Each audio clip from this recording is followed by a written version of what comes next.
Good evening and welcome to Mystery, Murder, and Mayhem. Tonight I'm bringing you the story of how a young man left his Florida home and was never seen or heard from again. Now, I know it happens a lot and we talk about missing people a lot, but there's more to this story and the circumstances are so mysterious and they remain a mystery even today.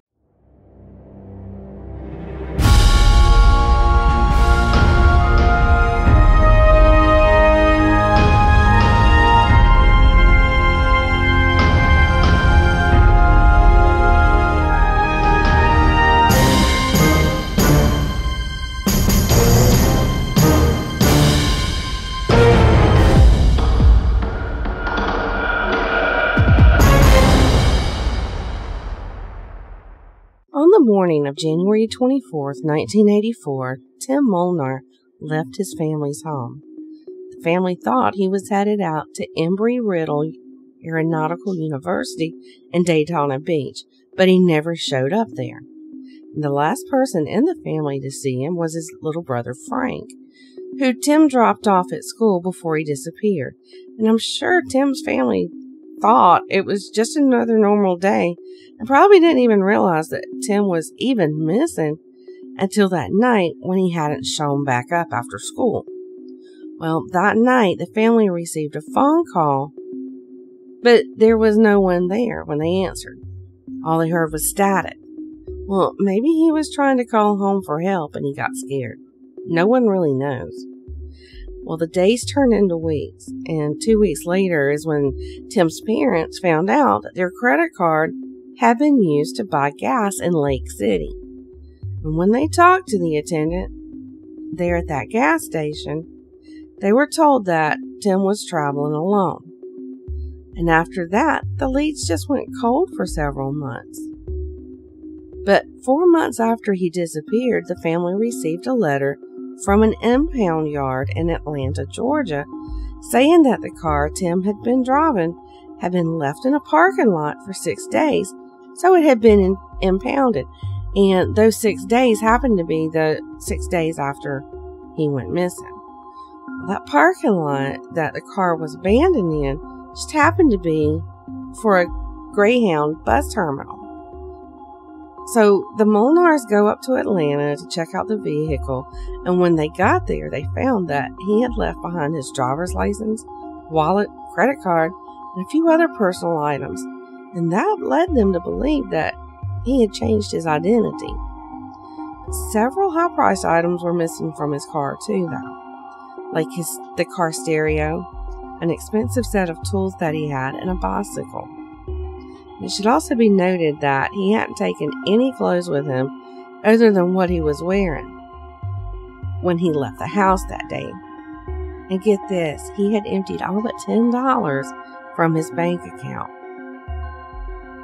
Now, like a lot of cases that I talk about, there were no other leads, so the case soon turned cold. The TV show Unsolved Mysteries featured his story on the November 17th, 1995 episode, but the case remained unsolved until a viewer named Stephen Cole recognized the clothes that Tim had been wearing when that episode re-aired on January 31st of 1996. Well, apparently, Cullen had remembered seeing the clothes or a description of them that had been on a body found frozen in ice in a secluded area of Neosho, Wisconsin in 1986. Could it actually have been Tim that was found frozen? Cullen contacted the call center for the show, and the wheels were set into motion to check into his tip. From there, the medical examiner was contacted, who then contacted Tim's family to get DNA samples. And through DNA testing, it was confirmed. It took a little while, but it was confirmed the following November that this was in fact Tim Molnar, who had been found frozen in Wisconsin all those years ago. But there were still so many questions. Now, where he was found in Wisconsin was about 1,300 miles from the family's home. So how did he end up there? And why? I mean, did he go there to start a new life? Was he taken forcefully? And how did he die? The autopsy results showed no signs of trauma, so really there are no answers as to what caused the demise of Tim. And his remains were brought back to Daytona Beach in Florida for a proper burial and memorial service. At least Tim's family finally got a little bit of closure and they could lay him to rest. I can't imagine the agony of not knowing what had happened to him for all those years. And then there's still those unanswered questions of everything that happened between the time that he disappeared and when he was found frozen. And I'm willing to bet those questions are probably never going to get answered. Now, there have been other disappearances over the years similar to this, and one of those took place just 4 years ago. And there was a production assistant on location during the shooting of the TV show Gold Rush. His name was Terrence Woods Jr. Now, he was only 27 years old when he disappeared on October the 5th, 2018 in Idaho. But y'all, here's the thing. There's not a whole lot that's known about this case. Seems like it's either being swept under the rug. And the thing is a lot of it too reminds me of the Daniel Robinson case. You know, he went missing back in 2021 in the Arizona desert. Now, no one knows anything. The cops don't know much, and they aren't, sorry, my Southern came out for a minute. They ain't doing a whole lot to find out anything about what happened to Mr. Woods. Now, in Woods' case, what we do know that his filming was supposed to wrap up in mid-November, but he sent his dad a text saying that he would be home on October the 10th. Well, that text was actually sent on October 5th. Well, later that day, on the 5th, Woods was seen talking to one of the miners who used to operate the abandoned mine shaft where they were filming that day, and then he excused himself into the woods to relieve himself. Well, the production manager thought it was really odd, and he noticed that Woods had been behaving strangely all day, so he went to check on him. That's when he noticed Woods' radio laying on the ground, and at that point he noticed that Woods was running at full speed through the forest and down a small ledge. Now, that production manager, he tried to chase him, but soon he lost sight of Woods, and the production manager went back to the filming site, and from there they notified authorities. Well, a full-on search took place, but Woods was still missing.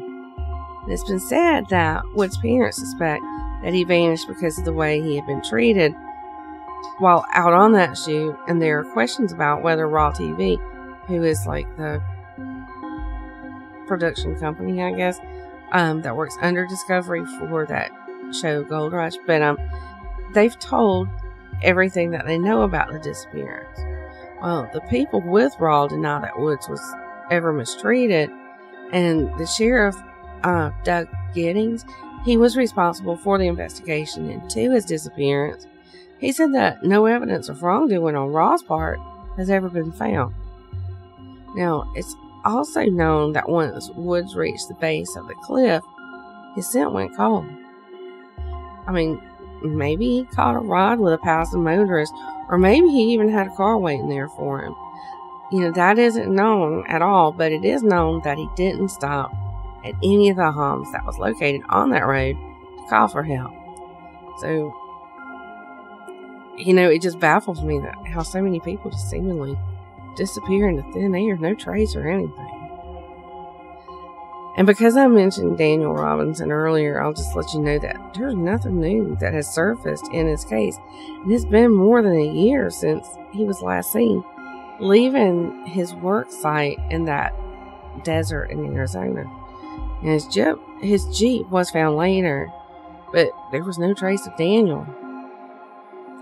Now, my heart, y'all, it really goes out to these families who are in these situations. I can't imagine what it must be like not knowing if your child is okay, or not knowing where they are, or if you'll ever even see them again.